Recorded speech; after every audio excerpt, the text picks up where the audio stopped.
Friends, Radhika টিপসে আপনাদেরকে স্বাগতম। পিরিয়ডের সময় ব্লিডিং কম হওয়া, এই সমস্যাগুলো লুকিয়ে নেই তো অবশ্যই সতর্ক হতে হবে বা জানতে হবে। আপনার পিরিয়ডের সময় ফ্লো কম যাওয়া কোনো সমস্যা হতে পারে, জেনে নিন এই বিষয়গুলো। পিরিয়ড সংক্রান্ত নানা রকমের ঝামেলায় ও চিন্তায় জর্জরিত হয় আজকালের মেয়েরা। মাসের ওই দিনটার সকলেই কিছু না কিছু পাহা পোড়াতে হয়, কারো বেশি হয় কারো কম হয়। এছাড়াও নানা রকমের সমস্যা তো লেগেই থাকে। বিশেষজ্ঞদের মতে প্রতি 21 থেকে 35 দিনের মধ্যে মোটামুটি সকলের পিরিয়ড হয়ে থাকে। তবে আপনার যদি কম ফ্লো বা লাইট পিরিয়ড হয়ে থাকে তবে এখনই সাবধান হতে হবে, অথবা আপনার সন্তান নিতে চাইলে অবশ্যই যে কোনো ধরনের সমস্যায় ভুগতে পারেন। হোমিওপ্যাথি ও ডাক্তার মেসিতা বোহান প্লেটিন তার ইনস্টাগ্রামে একটি পোস্ট শেয়ার করেছেন যে কম পিরিয়ড হলে কী কী সমস্যা হতে পারে।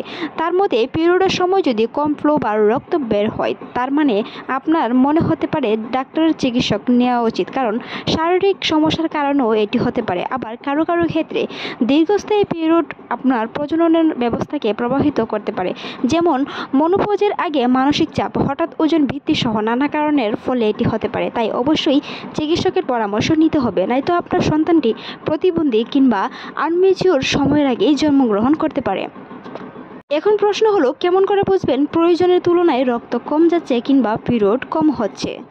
প্রথমতই হলো প্যাড বা নেপিক্যাল পরিবর্তন করার প্রয়োজন খুবই কম পড়ে। 5 দিনেরও কম সময় ধরে পিরিয়ড হয় কিংবা খুব হালকা রক্তপাত, ব্লেডের বদলে হালকা দাগ হতে পারে। কী কী কারণে এই সমস্যাগুলো হতে পারে তার জেনে নেওয়া যাক। কিছু কিছু সময়ে নারীদের কম ইনস্ট্রোজেনের মাত্রা, যেসব মহিলাদের ইনস্ট্রোজেনের মাত্রা কম থাকে তাদের পিরিয়ডের সময় হালকা রক্তপাত হতে পারে। বিশেষজ্ঞদের মতে ইনস্ট্রোজেন জরায়ুর আস্তরণের পুরুষত্ব বাড়ায়, তবে অত্যাধিক ব্যায়াম ও খারাপ ডায়েট বা ডিম্বস্ফোটনের ব্যাঘাতেও এই ইনস্ট্রোজেন কমে যেতে পারে। সেই সাথে রক্ত কম যেতে পারে কিংবা ফ্লো কম হতে পারে। তবে এতে নিয়ে দুশ্চিন্তার কোনো কারণ নেই। প্রোলন্টিক এক ধরনের হরমোন যা নারীদের স্তন বৃদ্ধি এবং দুগ্ধ উৎপাদনের সঙ্গে সংরক্ষিত। তবে রক্তের সাথে পরিমাণ বৃদ্ধির কারণে ফ্লুইডের কম বা ফ্লো অনিয়মিত হতে পারে। এর পাশাপাশি উচ্চ ফ্লোয়ালিস্টিক মহিলাদের প্রজনন উৎপাদনকেও কমাতে পারে। কিছু কিছু সময়ে নারীদের থাইরয়েডের সমস্যা, বেশিরভাগ বা কম থাইরয়েড হরমোনে নিগৃহীত হয় আপনার পিরিয়ড কম হতে পারে বা বেশিও হতে পারে। এই রোগ থাকলে কয়েক মাস বা তারও বেশি হতে পারে। সেই সময় অবশ্যই পিরিয়ড বন্ধ হয়ে যায়। সেই সময় আপনাকে চিকিৎসকের পরামর্শ অবশ্যই নিতে হবে। সাথে সাথে আরেকটি জিনিস লক্ষণ পায়, ডিম্বস্ফোটন হ্রাস। যদি আপনার ডিম্বস্ফোটন হ্রাস পায় তবে বিশেষজ্ঞদের মতে ডিম্বস্ফোটন হ্রাস পেলে মহিলাদের পিরিয়ডের ফ্লো কমে যেতে পারে।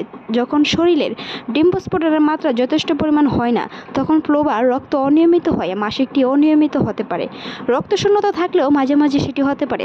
রক্তস্বল্পতা পিরিয়ডের সঙ্গে সম্পর্কিত। যদি প্রয়োজনের তুলনায় পিরিয়ড কম হয় তাহলে অ্যানিমিয়ার শিকার হতে পারেন। তাই চিকিৎসকের পরামর্শ নিয়ে দেখতে হবে আপনার কোন ধরনের সমস্যাটির থেকে পিরিয়ডে কম ফ্লো হচ্ছে।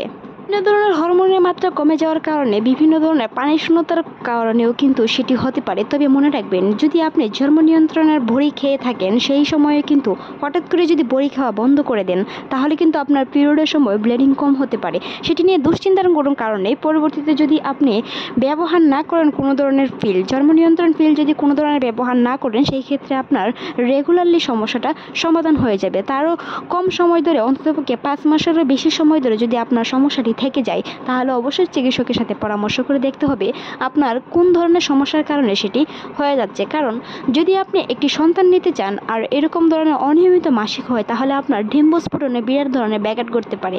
কিছু কিছু সময় ডিম্বস্ফোটন কম হলেও এরকম ধরনের সমস্যা হয়। তাই চিকিৎসকের শরণাপন্ন হতে অবশ্যই ভুলবেন না।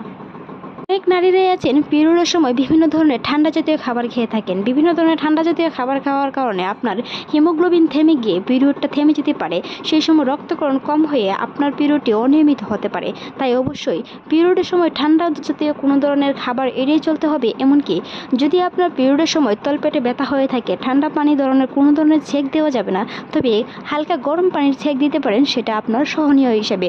তবে বেশি কোনো কিছুই ভালো না, বেশি কোনো কিছু ইউজ করতে যাবেন না যেটি আপনার পরবর্তীতে সমস্যার কারণ হতে পারে। বিভিন্ন ধরনের হরমোনের মাত্রার কারণেও ফ্লো কম হতে পারে। সেটি নিয়ে দুশ্চিন্তার কোনো কারণ নেই। সাধারণ তথ্য ও বিস্তারিত জানতে আমাদের চ্যানেলে এরকম অসংখ্য ভিডিও আছে, চাইলে ভিজিট করে আসতে পারেন। কিছু কিছু সময়ে দেখা যায় নারীদের পেটের ব্যথা করে, মাসিক হওয়ার পরে পেটে বা কোমরে ব্যথা হয়ে থাকে। সেটি প্রচুর রক্তকরণের পরে হতে পারে, বা কারো কারো ক্ষেত্রে সেটি ফ্লো কম যাওয়ার কারণে হতে পারে, বা দীর্ঘদিন আপনি পিল খাওয়ার পর যদি বন্ধ করে দেন হঠাৎ করে, সেই সময় যদি আপনার পিরিয়ড হয় সেটিও হতে পারে। তবে মনে রাখবেন, কোনো ধরনের ব্যথানাশক ওষুধ খেতে যাবেন না। হালকা গরম পানির সেঁক নিতে পারেন, আদা দিয়ে গরম পানি খেতে পারেন। ঘরোয়া পদ্ধতিতে টিপস মানার চেষ্টা করুন। কোনো ধরনের অ্যান্টিবায়োটিক খেতে গেলে আপনার ডিম্বস্ফোটনে বাধা হতে পারে, যেটি আপনার সন্তান নিতে চাইলে পরবর্তীতে ডিম্বস্ফোটনে বাধা দিয়ে আপনার সন্তানটি প্রতিবন্ধী কিংবা অসময়ের আগে জন্মগ্রহণ করতে পারে। তাই অবশ্যই সাবধানতা অবলম্বন করতে হবে।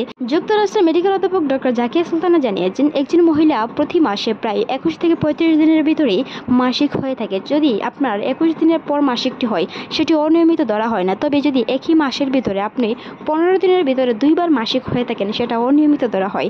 আর অনিয়মিত মাসিক সম্পর্কে আমাদের চ্যানেলে অসংখ্য ভিডিও আছে, ভিজিট করে আসবেন। মনে রাখবেন, আপনি যে কোনো সমস্যার সমাধান আমাদের চ্যানেলে রয়েছে। আমাদের চ্যানেলটি ভিজিট করতে ভুলবেন না, এমনকি সাবস্ক্রাইব করে সাথে থাকার অনুরোধ রইল। পিরিয়ডের সময় যে কোনো ধরনের ব্যথানাশক বড়ি খাওয়া যাবে না, মেডিসিন খাওয়া যাবে না। অবশ্য চিকিৎসকের পরামর্শ অনুযায়ী প্রেসক্রিপশনের ওষুধ খেতে পারেন। তবে মনে রাখবেন, আপনি আপনার যে কোনো ধরনের সমস্যার কথা চিকিৎসকের সাথে খোলামেলা কথা বলুন, যেন আপনার সমস্যাটি সমাধান হয়। পৃথিবীতে যত রোগ থাকুক, তার সমাধান আছে। অবশ্যই সেটি কাল্পনিক বা বিশেষজ্ঞদের মতে হোক। যদি আপনি নিজে নিজে করতে যান, বিভিন্ন ধরনের সমস্যার সম্মুখীন হবেন। তাই অনুরোধ রইল। এই সাথে ভিডিওটি এতক্ষণ দেখার জন্য আপনাকে অসংখ্য ধন্যবাদ।